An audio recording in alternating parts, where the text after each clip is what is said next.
Hello everyone, or should I say season's greetings, for it is that time of year again. It's been a weird year, hasn't it, 2020? Nearly over. Welcome to a cosy Christmas fireside gaming chat today. Although clearly it's not a fireplace, it's just a video on my TV. Quite clearly in my living room. So today, I'm not going to be talking about Japanese treat boxes. A bit of a change of subject. We're talking about video games. This channel's going to be about both, so if you like both, great. If you like one, great. If you like the other, great. That's a bit of a weird intro, isn't it? Anyway, let's carry on. So today I'm going to be talking about 4 games. They're kind of weird ones that aren't terrible, but they weren't really that well received or well liked. In one case, one of the games is a weaker game in a series of games that people love, but this was the one that no one really liked. I'm sure you could probably guess which one, but I'll come to that at the end. First up, I'm going to talk about this one. It's an old game from 2002, I think. Let's have a look.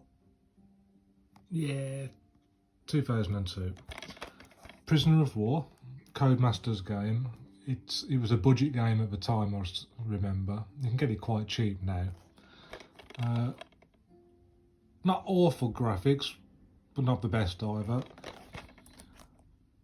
The guy on the front always, at the time, reminded me of Aston Villa defender Aaron Hughes. Don't know why, don't ask. When his character in the game looks absolutely nothing like him. Take that image in now. Boom, different guy. Anyway, it doesn't matter. Yeah, it was a good game. I enjoyed it.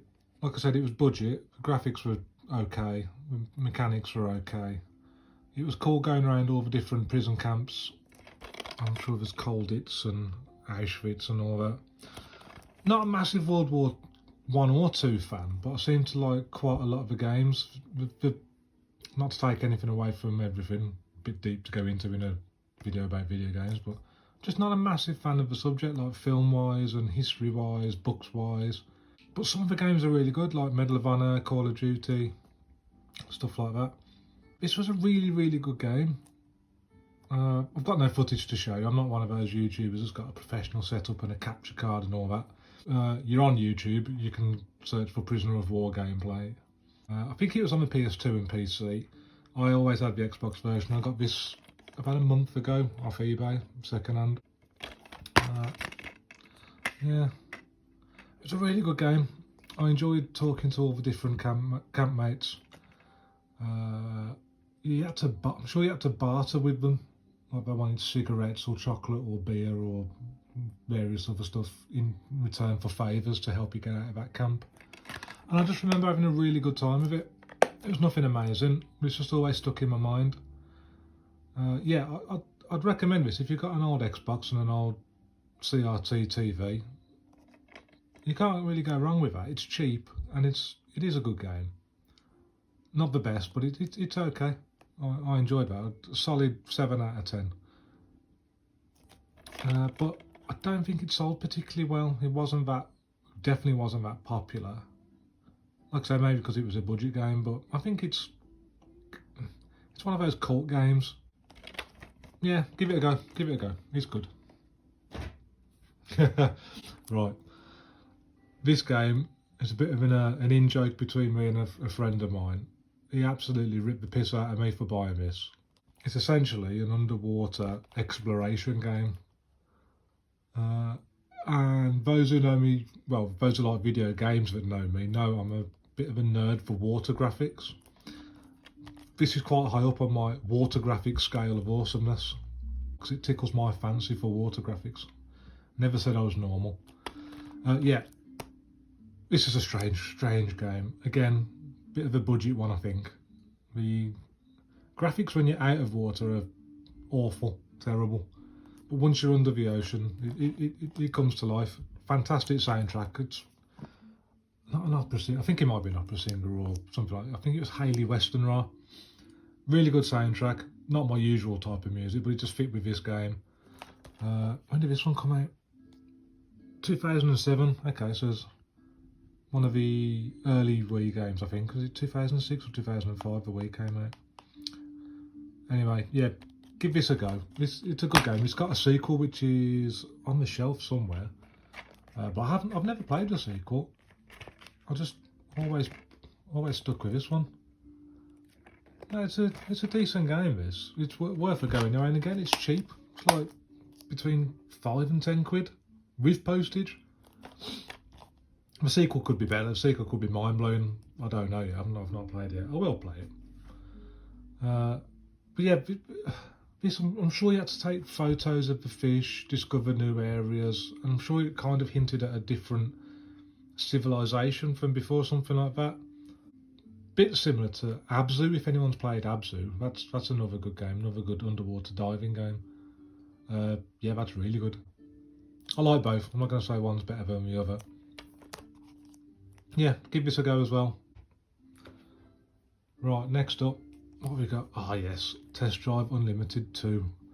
This, I don't know if it got ripped to shreds in the reviews when it first came out, when we're talking. Where's the bloody year on that? How much text do you want? It's 2011? 2011. There. Yeah, the mechanics, when you first start playing it at least, are terrible.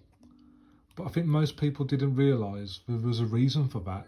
It was kind of like a role-playing game with cars. You had to build up the stats for your car, which in turn improved the handling. And Eden, I think they make rally games now. And there's that one on the Switch, Gear Club. I mean, it's okay. They gave you a lot of options in this game for the handling. You could tweak it. You had to take the time to tweak it and find the right settings for you, but once you did, it was a really bloody good game.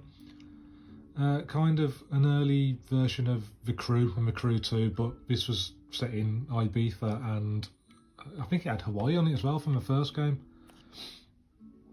Yeah, really good games. Functional graphics, but I remember some of the stuff in it, like you can buy houses, do them up inside how you want them. Loads of different properties on both islands. You can buy your own clothes, do your hairstyles. I mean, the people looked terrible, so whatever you did looked awful. But at least it gave you that choice. I never played the casino add-on. I think it was a casino. But no, I think I played this for ages. I loved the first one, and this one, I don't know why it didn't. It just hasn't got that popularity. I loved it. I thought it was brilliant. Great game. I'm really looking forward to the new one. I think it's called Solar Crown. Not too much come out about that yet. Play the first one, play this one. Brilliant games. Fantastic games. Like I say, the handling at first is weird to get used to, but it gets better the more you play it. Loads to do in it as well. Can't remember if it was bikes or not, but there's enough bloody cars in there anyway, it doesn't really matter. Yeah, top game that. That was one of my favourite driving games, really underappreciated that. Give it a go. And lastly, the one I was alluding to earlier about being the worst game in a much loved series. You're all wrong if you think that. This is a brilliant game.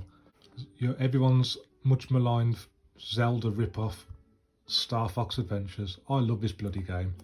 I don't know if this might be a little bit out of focus. There. Let's see if I can get him into focus. Yeah, there he is. That's how much I love this game. I bought a Star Fox amiibo, for God's sake. Anyway, back to this game. I love this game. It got a little hit on the old water graphics scale of awesomeness. There was a level... It's like a beach. You come down to a beach and there's like a dinosaur trapped in a cave. Oh, I can't remember. It's been so long since I played this. The water's great. I think if you go back to it now, it might be showing its age. And the fur graphics as well. A weird thing to talk about, fur graphics. But the fur graphics were brilliant. On a par with Conker's Live and Reloaded. There you go. There's another weird fur graphics game. Now, I enjoyed this.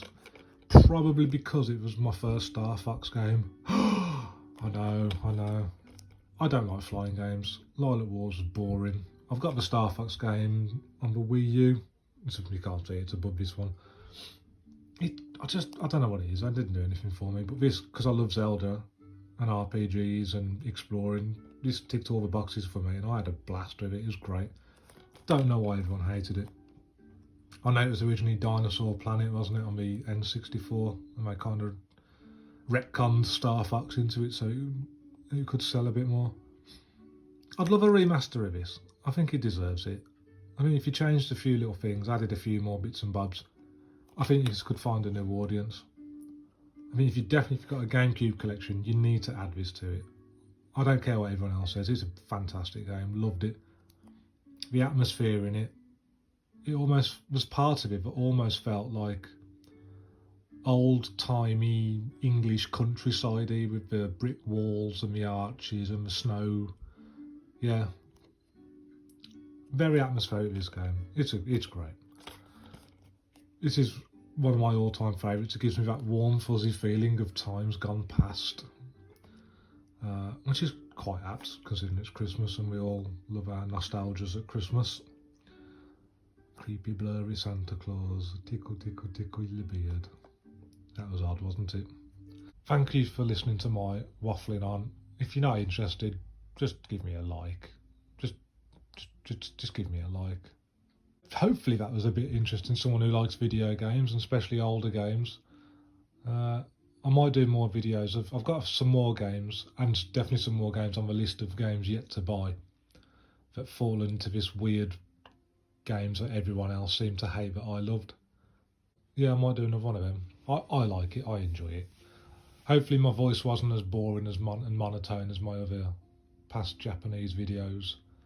By the way, I've got 2 Japanese treat box videos coming up.